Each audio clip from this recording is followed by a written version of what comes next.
আসসালামু আলাইকুম।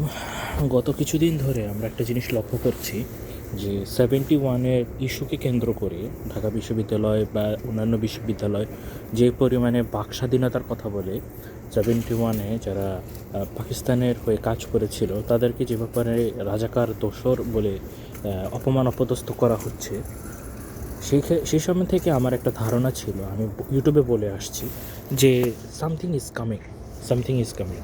এবং এই ব্যাপারে ইলিয়াস এবং পিনাকি উভয় যখন কথা বলেছে, তাদেরকে অপমান অপদস্থ করা হয়েছে, তখন আমি আর একটু জোরে সোরে বলেছিলাম, সবাইকে সতর্ক করেছিলাম, তোমরা আরেকটু সতর্ক হও। কিন্তু 2 দিন না যেতেই আমাদের ওসমান হাদির মাথায় শট লেগেছে, হ্যাঁ। এবং তখনই গিয়ে মানুষের টনক নড়েছে, মানুষ একটু সচেতন হয়েছে আমি বলে আশা করি। হ্যাঁ, একটু হলেও টনক নড়েছে, কিন্তু এতদিন তো টনক নড়েনি।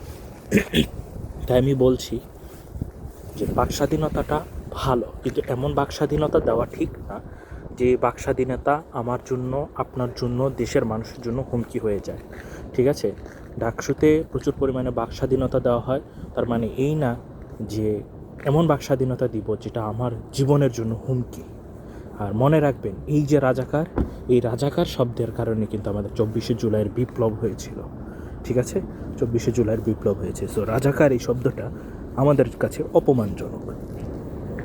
ঠিক আছে, যারা রাজাকার শব্দ বলবে, তাদেরকে বুঝাবেন এই রাজাকার শব্দের কারণে 24শে জুলাই হয়েছে।